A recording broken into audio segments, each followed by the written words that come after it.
The lecture had been running for 11 minutes when Professor Vithka clicked to the fourth planet on his list and described, without changing his tone at all, how the atmosphere there would dissolve most carbon-based organisms at the cellular level within 6 seconds of direct exposure. I was on my third cup of something the station cafeteria called coffee. It was not coffee. It was brown and warm and came out of a machine that beeped twice before dispensing, which were the only two qualities it shared with anything I had grown up drinking. The mug was mine. Ohio State logo, handle chipped on the left side from a fall off a dorm window ledge during a bad thunderstorm 2 years ago. My mother had handed it to me the morning I left for the Academy shuttle port.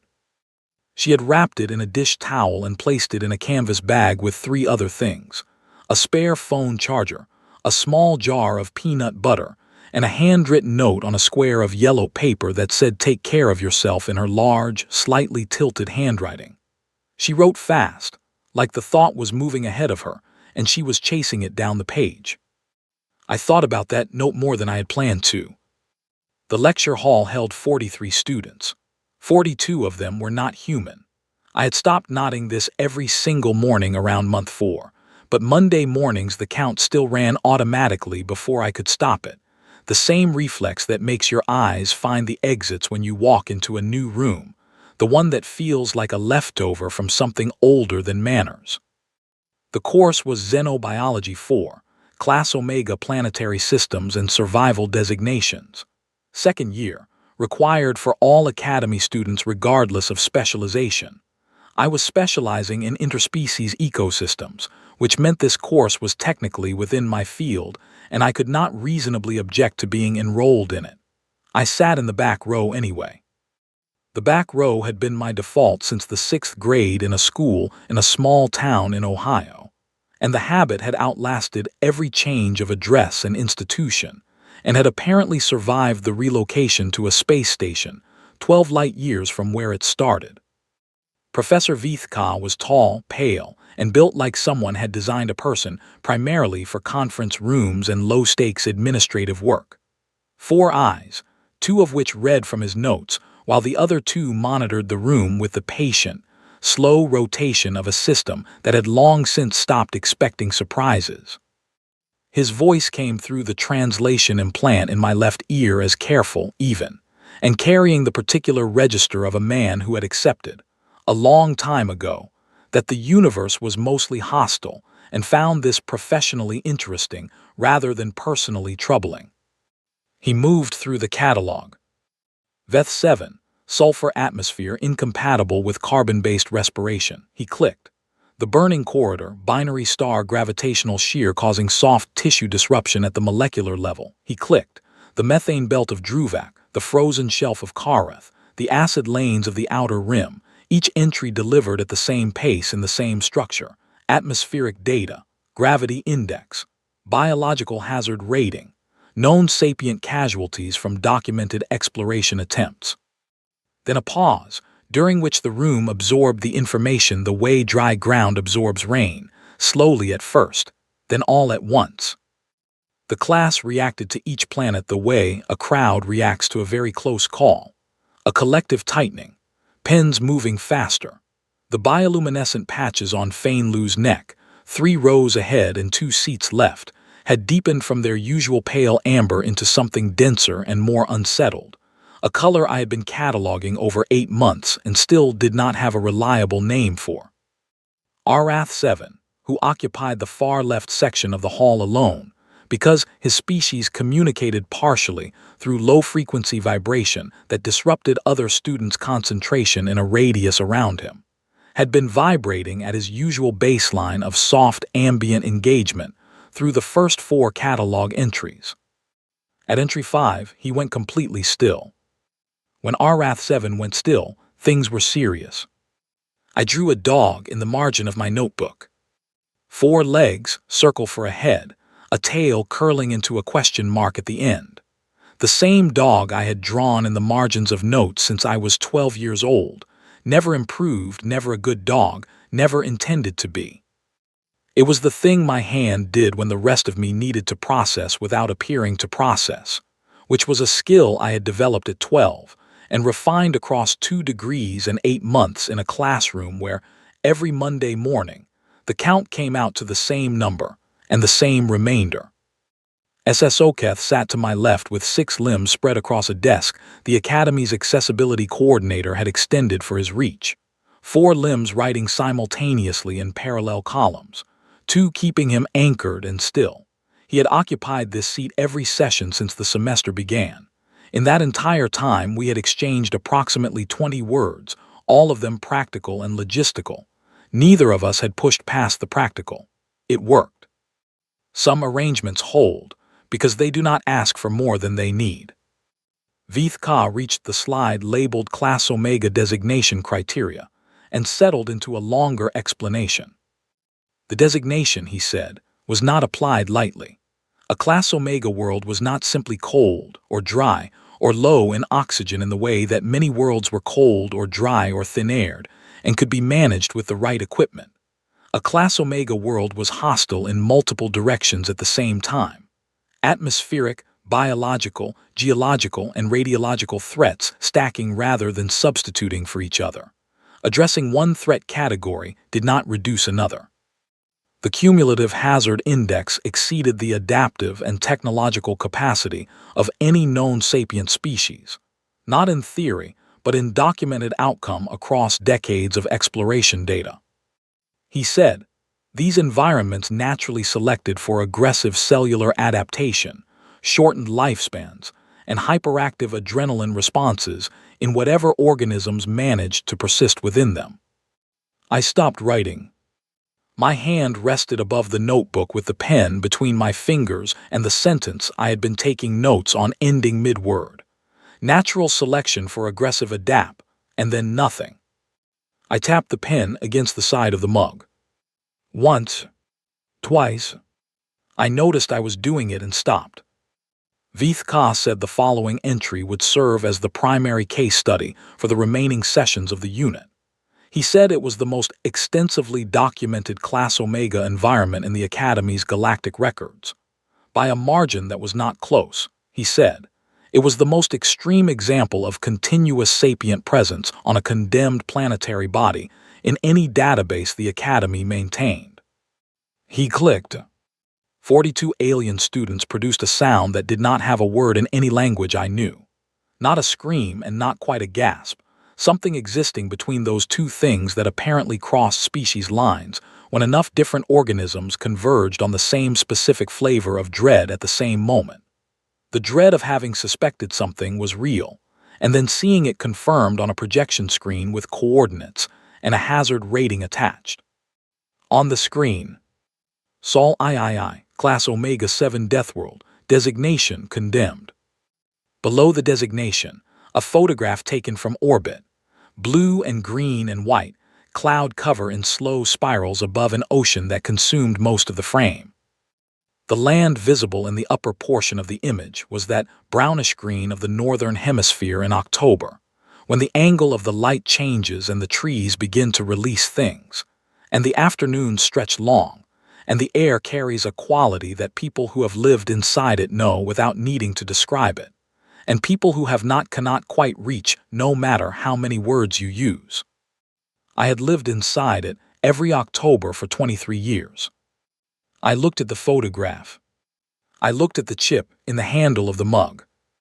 I looked at the photograph again. I turned the page in my notebook. The dog with the question mark tail disappeared under the new page. I did not draw another dog. Then Veeth Ka clicked to the next slide, and I understood that the easy part of this semester was behind me. The first slide of the Earth unit carried atmospheric composition data. Oxygen content, 21%. The Academy's scale rated this as mildly corrosive to most respiratory systems adapted for lower concentrations. Extended exposure would cause oxidative cellular stress in the majority of sapient species. Veeth Ka noted this with the tone of a man identifying a minor but recurring structural flaw in an old building. We call it air, I said. Not loudly, not as a disruption. The words came out at conversational volume the way corrections do when you hear something described wrong and the brain routes the response to the mouth before the manners can catch it. SSOKeth's four writing limbs paused for one full second and then resumed. He did not look at me. The pause was acknowledgement, and I had learned to read it. Vithka looked at me briefly, with the two eyes not currently engaged with his notes. He looked back at his notes. He moved to gravity. Sol III's index, one standard, at the upper threshold of long-term tolerable for most sapient species. Skeletal compression and cardiovascular strain in visitors from lower gravity environments. He listed 4 species for whom unaided surface exposure would require medical intervention within hours. I thought about my cousin Dan coming back from a 2-year geological survey station, running at 0.4 gravity, walking with the careful negotiating steps of a man whose knees were filing a complaint with management, and the way we had laughed about it on my mother's porch in August with the windows open, and the fan going and the ice in the glasses already half melted. I did not write any of that down. He moved to temperature range. Earth's surface temperatures across latitudes and seasons exceeded the comfort parameters of most sapient species by a factor of 3 to 4. The axial tilt producing seasonal variation was categorized as a contributing environmental load factor. The fact that the dominant sapient species had voluntarily established permanent settlements in regions experiencing winter on a regular basis was listed, without editorial comment, as a data point warranting further study. I grew up in Ohio. I looked at my notebook. He moved to meteorology. Electrical storms generating millions of volts of atmospheric discharge across vast geographic areas.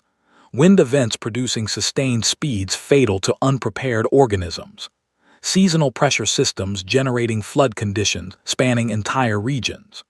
Precipitation capable, in its frozen form, of burying structures and halting transportation networks across entire continents.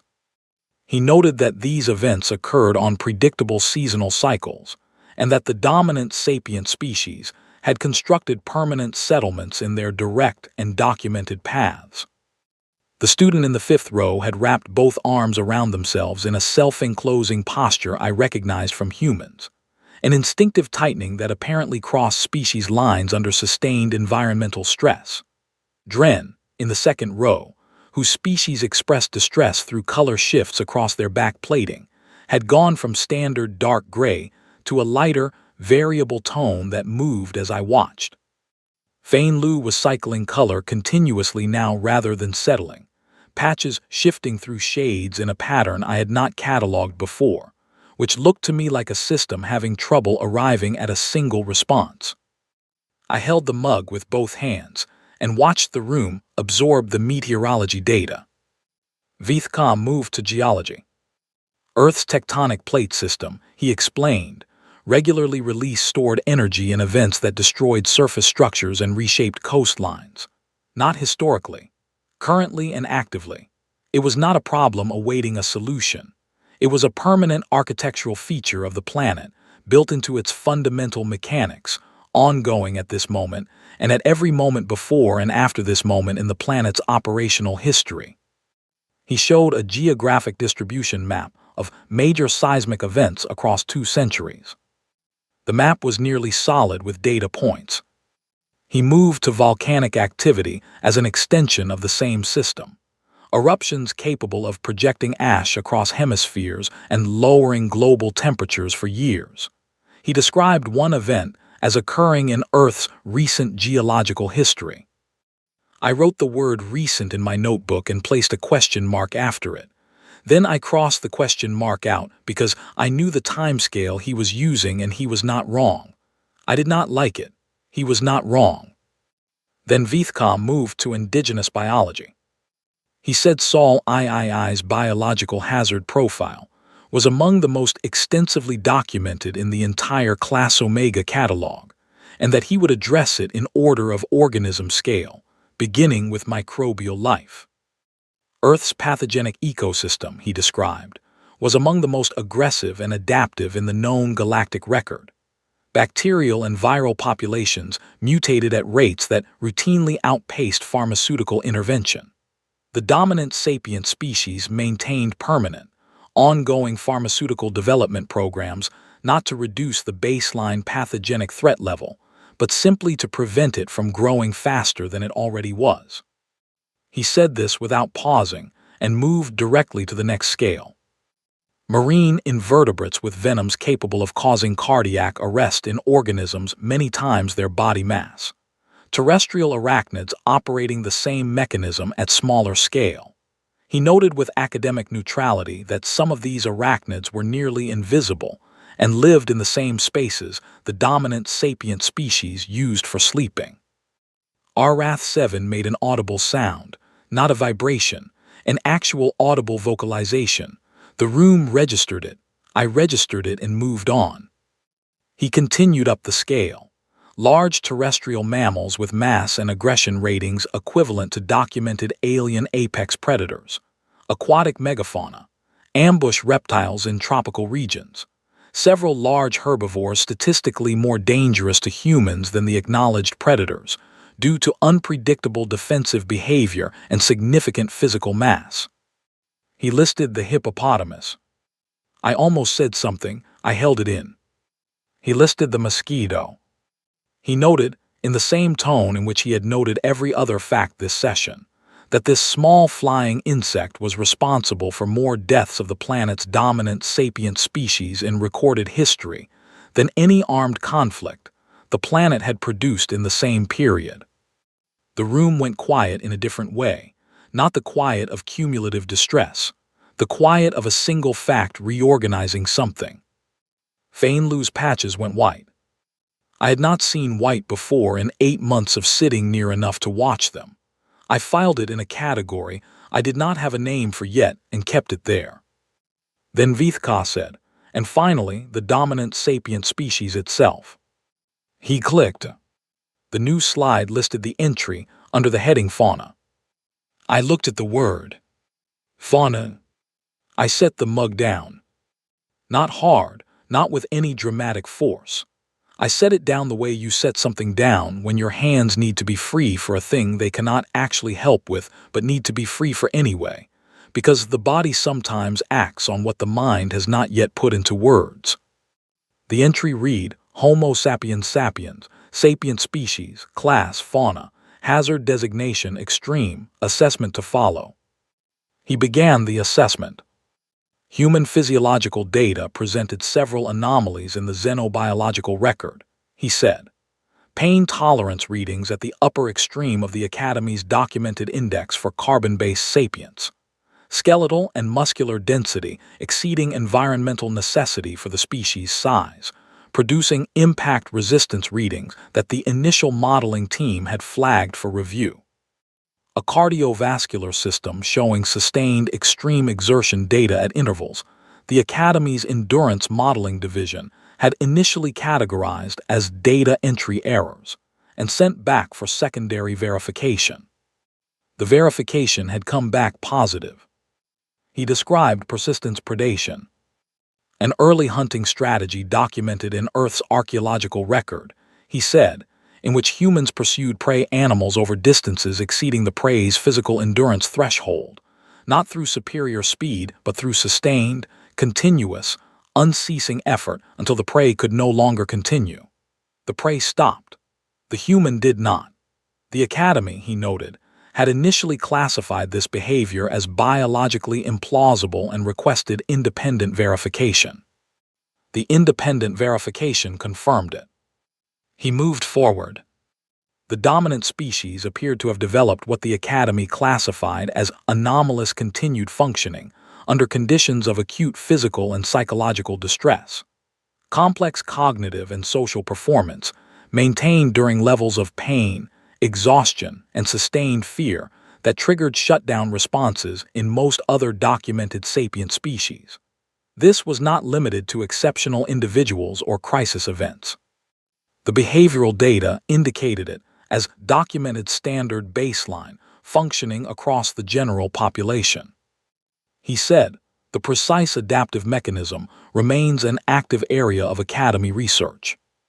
He clicked to the next section. I was still looking at the word fauna. I had a cousin named Lily.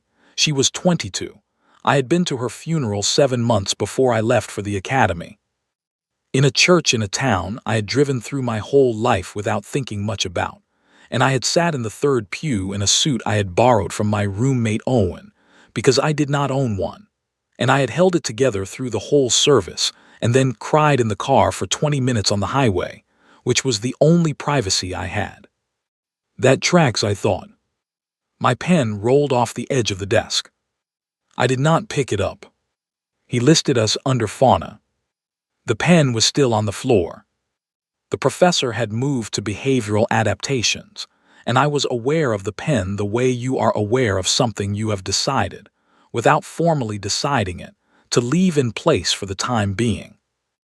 Vithka described what the Academy's behavioral models categorized as hazard normalization. Sapient species in sustained hostile environments, he explained, developed reduced threat response sensitivity to consistent environmental hazards over time. The brain reclassified continuous background threats from the acute response system into ambient background conditions. This was the working academic explanation for why the dominant species of Sol III had remained on a class Omega world across generations, without systematic evacuation efforts or population collapse. I raised my hand. Vithka stopped. All 4 eyes oriented to me. He rarely used all 4 on a single point of focus. It was the positioning he used when something had occurred that required full processing power to assess. The room went quiet in the particular way rooms go quiet when something has been building without being named and is about to arrive. Hazard normalization, I said, means we stop noticing. He waited. We notice, I said. We just go to work anyway. He held my gaze for a moment slightly longer than routine. He made a notation I could not read from the back row. He turned back to the slide. Several students had shifted in their seats to look at me. Not all of them. Enough that I was aware of it the way you become aware of background sound, not announced, just present. Fainlu had turned fully to face me, their patches holding a deep still blue I did not have a catalog entry for yet. SS Oketh was looking at his notes in a way that meant he was not looking at his notes. The professor moved to the physical and psychological endurance comparative table. Human endurance indices set against those of 15 other sapient species. On most standard measures, humans placed around average or below. Rest requirements, nutritional recovery, tolerable environmental range. Middle of the table, nothing unusual. Then the final 3 rows. Sustained functional performance under continuous physical distress. Humans, highest documented index across all 15 species. Continued operation during acute psychological distress. Humans, highest documented index. Time to complete behavioral shutdown from combined environmental and psychological load. Humans, no documented upper limit found. He read these entries in the same voice he had used for everything else. I looked at the table. I thought about my mother working 2 jobs for 6 years and still writing notes on yellow paper because I had mentioned once, in passing, 3 years before it mattered, that yellow was easier on my eyes first thing in the morning. She had filed that, held it, used it at the right time. I looked at the mug. It was a mug. It had a chip. It had survived a fall, 2 moves, and 8 months on a space station, and it was still a mug, and I used it every morning. The professor moved to social organization and settlement patterns.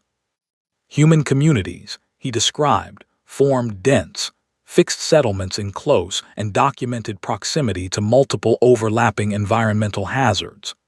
The Academy's behavioral models offered 2 interpretations: resource access optimization or hazard normalization already discussed, with available evidence insufficient to cleanly distinguish between them. They are not the same thing, I said. Vithka stopped again. SS Oketh put down 2 of his 4 writing limbs and left them resting on the desk surface. He said nothing. He kept his front eyes on his notes and his secondary eyes at a slight angle toward me, which was his way of listening to something other than the professor. "You can know something is dangerous," I said, "and choose to stay because the place is yours. That is not normalization. Normalization means the perception of danger has reduced. This is something different. The perception of danger is intact. The calculation is different." Veeth Ka said, "Can you clarify the behavioral distinction for modeling purposes?" "People go back after floods," I said. "You noted that in the meteorology section. You said the historical record shows communities returning to flood-prone locations even when alternative sites were available. That is not those communities forgetting the flood. They remember the flood. They go back because the place is theirs, and leaving it is a different kind of loss than the flood was. The Academy's model assumes the rational outcome is evacuation. The model might be measuring for the wrong thing." The room was very still. Veeth Ka made a notation. He said, "This interpretive framework will be addressed in the unit's academic literature review in Session 6. He moved forward. Fain Lu had raised both hands in a position I had not catalogued before, not raised the way students raise hands to speak, but held open and forward in a gesture I was going to have to ask someone about later, something that looked, in the context of everything else their body was doing, like formally marking that they had been present for something that mattered. I picked up the mug with both hands. Veeth Ka moved to documented human relationships with indigenous megafauna.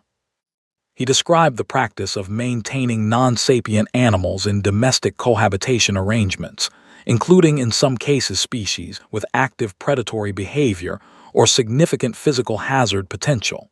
He presented this without editorial comment, which was somehow more striking than if he had commented. He listed documented cohabitation species. Felis catus produced low-range alarm from 2 students.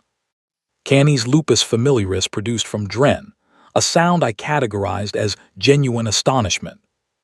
Then he reached the entry for the common wasp. Vespula vulgaris, venomous stinging insect, moderate pain index, territorial behavior when nest is disturbed, nests established in frequent proximity to human dwellings. He read the documented human behavioral response. In a statistically significant proportion of cases, human inhabitants made no attempt to remove proximate wasp nests. Common cited rationale: the nest presented no active threat if left undisturbed. Alternative cited rationale: in a subset of cases, the insects were present before the human occupants arrived. He said, "The Academy classifies this as a notable case study in behavioral cohabitation with active hazard organisms." My mother had said they were there first. I had been 9 years old. She had been standing on the porch with iced tea, looking up at the nest under the eave with the expression of a woman who had a long list and had just made a final decision about which items were not going on it. They were there first, she had said, and that was the entire discussion. I set the mug down. I ran my thumb across the chip in the handle. Then the professor clicked, and the small orbital image in the corner panel changed. The photograph from orbit was replaced by a ground-level photograph. Wide frame, low horizon, the sky filling the upper 2/3 of the image in a shade of afternoon blue I had not seen in 8 months because the station's light systems produced approximations and not the actual thing. Below that sky, from one edge of the frame to the other, a cornfield. August, full height. The specific green of the Midwest in August when the growing season has gone right, dense and moving slightly in a wind the camera had caught mid-pass. One unified shift of the whole field, like it had just taken a breath. The slide label read, Sol III, Representative Terrain, Midwest Region, Class Omega 7 Deathworld. The field near my mother's house was 3 miles down the county road, belonging to a family named Brewer I had never spoken to. Just a field I had walked past for 15 years and run through as a kid, and watched from the porch in October when the stalks were dry, and the light came down at the angle it came down. I had not thought about it specifically. I had not known I had memorized it until I was looking at it on a screen in a classroom 12 light years away, labeled as evidence of a condemned world. I thought about my mother. I thought about the note on yellow paper. I thought about Dan walking funny after the low-gravity station, and the way we had laughed and how that was less than 2 years ago, and already felt like something I was preserving carefully to prevent it from fatting. I thought about Lily's funeral and the borrowed suit, and the 20 minutes on the highway. I thought about sitting in this classroom every Monday for 8 months, and doing the count every morning and not saying anything about the count, and not saying anything when the weather was a crime scene, and not saying anything when my species appeared under fauna. And I thought about the weight of all that not saying accumulating in my chest over 8 months, and how it had a mass now, a real physical mass, and how looking at the cornfield on the screen was the thing that gave that mass a direction. My pen was on the floor. I looked at it. I stood up. I did not decide to stand. My legs made the decision and the rest of me followed and found itself upright before the paperwork had been filed.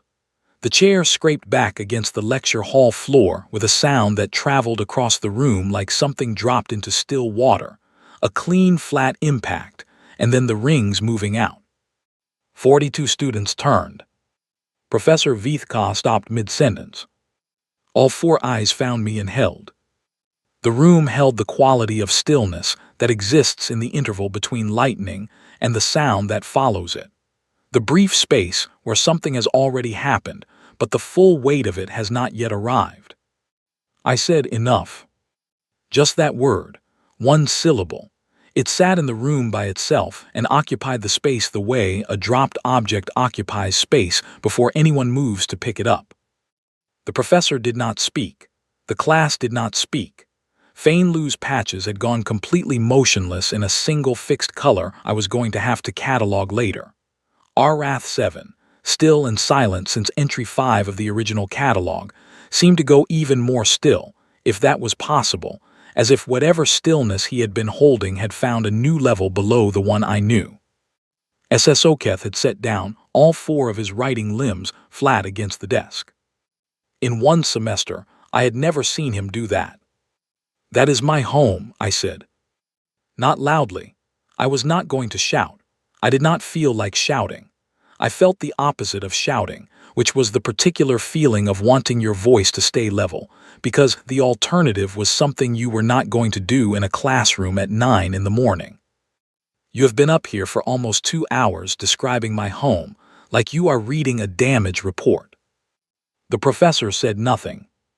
"I know the data," I said. "I have read the catalog. It is accurate. The sulfur in Veth 7's atmosphere would kill me in 6 seconds. The burning corridor would take me apart at the molecular level. I understand the comparison. I understand why the designation exists." I paused. "But those are my cornfields." I pointed at the image on the screen. The August field, green and dense and mid-breath. "That is my weather. Those are my wasps. That is the light that comes in the afternoon in October in the northern hemisphere, and I have stood in it every year for 23 years, and it is mine." Nobody moved. "We know it tries to kill us." I let that sit for a moment. "I want to be clear about that. We know. We have always known. This is not confusion. We are not normalized to the degree that we cannot perceive the threat. We understand the oxygen content. We understand the tectonic activity. We understand the pathogens and the ambush reptiles and the venomous arachnids in the sleeping spaces." I thought about the mosquitoes. We understand the mosquitoes and we go outside anyway, because the outside is ours, and we are not going to stay indoors because of mosquitoes. I heard a small sound from the 3rd row. I could not identify the species or the precise emotional content. I kept going. "You described persistence predation," I said. "You said the Academy initially classified it as biologically implausible. Secondary verification confirmed it. I want to tell you what it feels like from inside it, because the data does not cover that part." Veeth Ka was very still. His stylus was in both hands and he was not moving it. "It does not feel like being unable to stop," I said. It feels like choosing not to. It feels like something you were handed down by everyone who came before you who also chose not to stop, and the choosing stacks across generations, and after a long enough time it is just how you are built. But it was choices all the way down. It was always choices. I looked at the cornfield on the screen. At 4 in the afternoon in August, that field cast long shadows between the rows, parallel lines across the dirt like something written in a language you felt before you could read it. I had sat on a fence rail at the edge of a field like that one summer when I was 16 and stayed there for an hour doing nothing at all, just being in the place, and it was one of the cleanest hours I could name. I did not say any of that. I said, my mother grew up 40 miles from where I grew up. Her mother grew up in the same county. Her mother before her grew up in the direct path of a tectonic fault line and a flood plain and 2 species of venomous snake, and she grew a garden and raised 4 children and lived to be 81 years old. I looked at the professor. The Academy designates Saul III as condemned, I said. The criteria are accurate and I am not arguing them. You are measuring by thresholds that are not ours. That is fine. The measurement is technically correct. I am not arguing the measurement. I paused. But condemned by whose threshold? I said. Not ours. The room held the longest silence since the session began. I said, we live there anyway. Not as a declaration, not as a challenge, as the plain statement of a fact that had been sitting in my chest for 2 hours in a room full of people describing it as a horror, and had not once considered that, for one of the people in the room it was also, simply, home. The silence after those 3 words was different from every silence that had come before it in that session. I looked at Fane Liu, the still color on their patches. I looked at SSO Keth, 4 limbs flat on the desk, not writing, just resting there present. I looked at Arath 7. I looked at the room. I looked at the professor. Veeth Ka was holding his stylus in both hands. He was looking at me with all 4 eyes doing the same thing at the same time, and the expression on his features was something I had not seen on him in a semester of watching him teach. Something that the translation technology did not cover because it was not language, and which I filed carefully without trying to name it yet. I looked at the cornfield on the screen one final time. Green, dense, holding its single-caught breath in August light. I had a note on yellow paper in a bag in my quarters on the station. I had a mug with a chipped handle on my desk. I had stood in October light in a field in Ohio and felt the size of the place around me and felt, in the same moment, very small inside it, which was not frightening, which was actually the closest thing to peace I knew. I stood there one moment longer than was comfortable. Then I sat down. I reached down and picked up the pen from the floor. I placed it on the desk. I did not write anything. Veeth Ka looked at me for a long time. Then he closed the slide. The cornfield disappeared. He stood at the front of the room without moving to the next slide, without consulting his notes, without speaking, for an interval I did not count but which felt significant in the way that measured silences feel significant. Then he moved the session to general biological survey conclusions and covered them in 12 careful minutes, and the class ended, and nobody asked questions and nobody raised their hands, and the students filed out in a quiet that was different from the ordinary end of session quiet in a way I felt clearly and could not quantify precisely. I do not know why the cornfield disappearing made it worse. It did.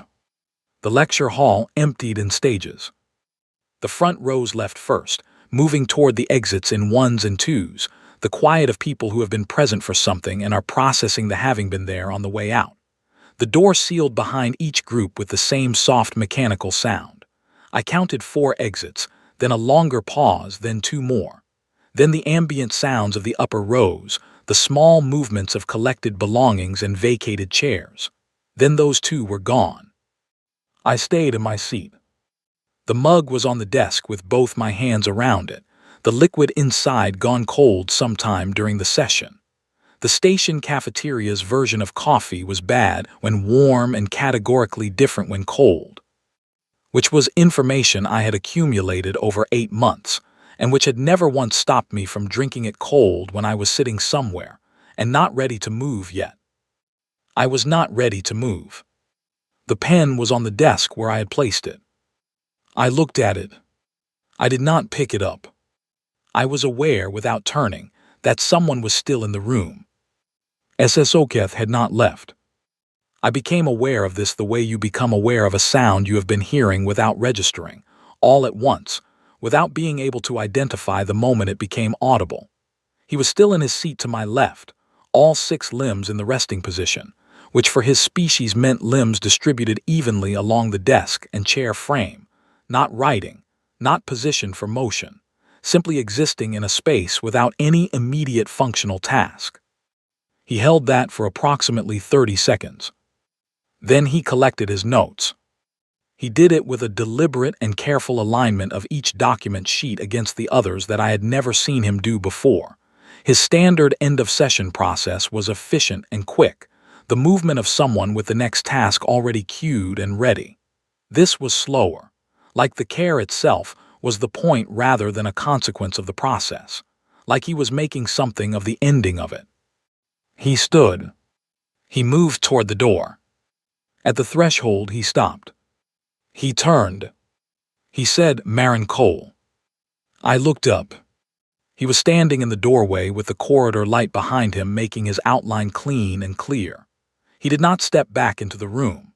He stood at the threshold with 2 of his eyes on me and 2 at a slight angle away, which was the positioning I had associated, over a semester of sitting next to him, with something he was still working out internally while already beginning to say it.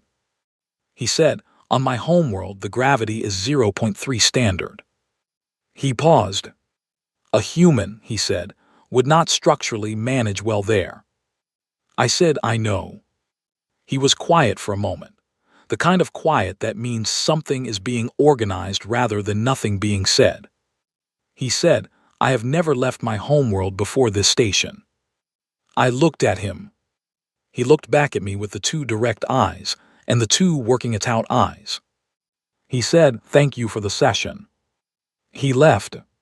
The door sealed. I sat with that for a while. The room had a different quality now that it was only me in it. Not bad. Just present in the way spaces become present when you are the only one occupying them and they stop being shared and become personal. I was aware of the ceiling, the institutional cold of the environmental systems, the low baseline hum of the station's mechanics that I had stopped hearing most of the time and occasionally heard again when a room went quiet enough. I should call my mother.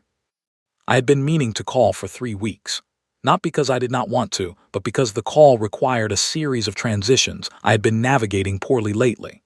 The transition from station time to home time. The transition between the version of myself that functioned here and the version that knew how to talk to her. The transition into the conversation itself, which would be warm and would be brief, and would end with her asking how I was eating and me saying fine, and both of us meaning more than we said. I was not going to call her today either. I drank the last of the cold coffee. It tasted like burned ambition and a decision made correctly that you could not stop second-guessing. I set the empty mug down and looked at it.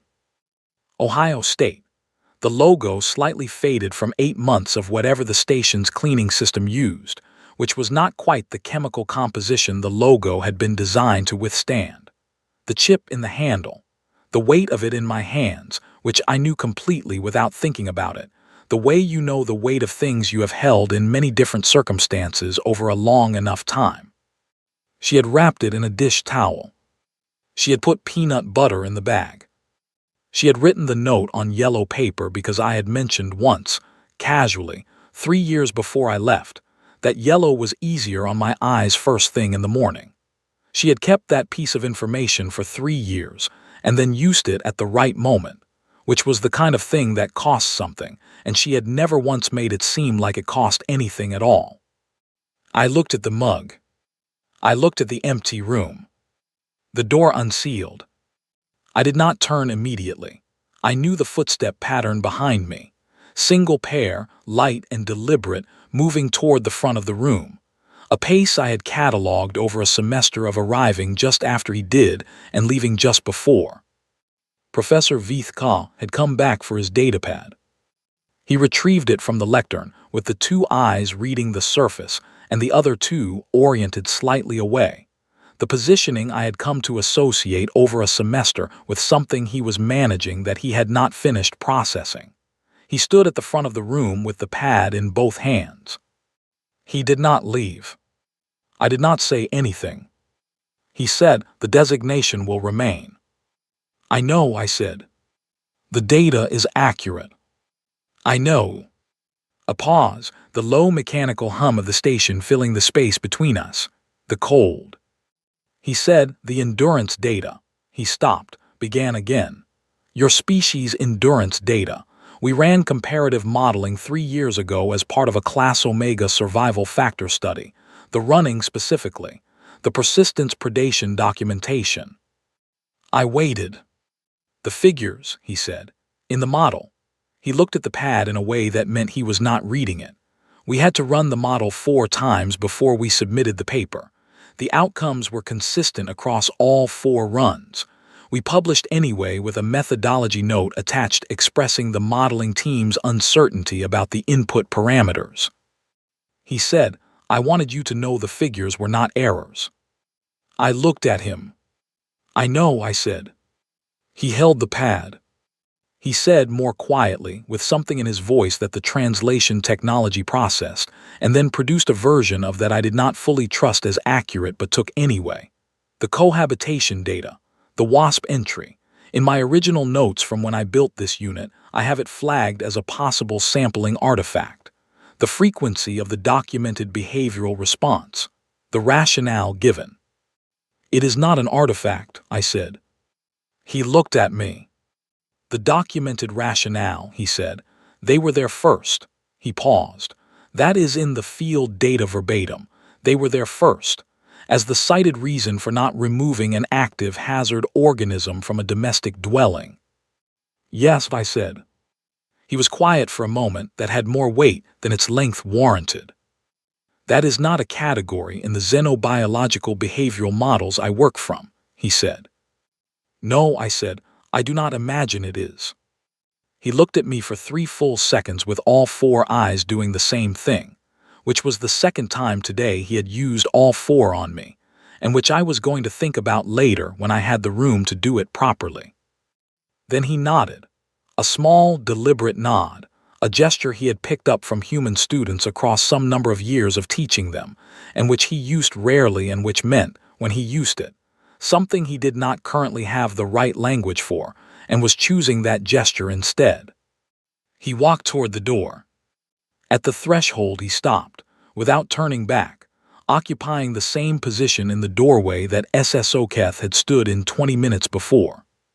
He said, "Session 6 will incorporate an alternative interpretive framework for the behavioral settlement data, the one you identified today." Then he walked out.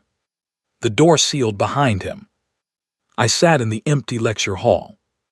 The front screen was blank. The cornfield had been gone since he closed the slide, which had been the right thing to do, and the blank screen was a flat white surface reflecting institutional light without quality or character. I opened my notebook. I turned to the page with the half-drawn dog in the margin, the circle head and the question mark tail, and the notes that ended mid-word. Natural selection for aggressive adapt, and nothing after it. I looked at the blank space below those notes. I picked up the pen. I drew the cornfield from memory. It was not good. I had never been good at drawing fields. The corn came out as a row of vertical lines of varying height, which was accurate in structure if not in anything else. The sky above the corn was 4 horizontal strokes, the lowest one slightly curved in an attempt to suggest the way the sky sits close to a flat horizon in the Midwest, which on the page looked more like a ceiling than a sky, but which was the best I could do. In the bottom left corner of the image I drew my mother's porch, a rectangle for the walls, a smaller rectangle for the door. two approximate shapes that were meant to be chairs, which came out as rough squares on the porch surface. A flat horizontal line extending from the top of the rectangle for the eave. Under the eave, I drew a small oval. The wasp nest. It was a bad drawing. The corn looked like a comb. The porch looked like a child's first architectural attempt. The sky looked like a ceiling. The wasp nest under the eave looked like an egg. It was the truest thing I had drawn in 8 months. I looked at it.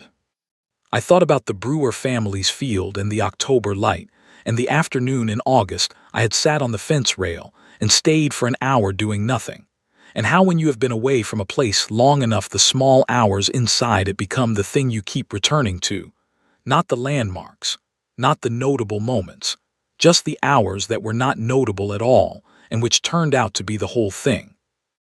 I thought about Dan coming home from the low-gravity station and laughing on the porch. I thought about Lily at 22. I thought about my mother writing fast because the thought was moving ahead of her. I thought about Soketh at the door saying he had never left his homeworld before, saying it the way people say the thing they have been holding and chose at the last moment to put down. I thought about Fainlu's patches going white. I thought about Vithka saying the figures were not errors, which was a sentence that had a shape to it I was still working out. I thought about 42 species making the same sound at the same moment when they saw my home on a projection screen, the sound of something being confirmed that you hoped was exaggerated. I thought about how that sound was also, at its core, a recognition, the recognition that something was real. It was real. It had always been real. 8 billion people on a condemned world, who knew it was condemned and grew gardens and raised children and built porches under wasp nests and wrote notes on yellow paper and kept chipped mugs and chose not to stop. Every day, all of them, choosing not to stop.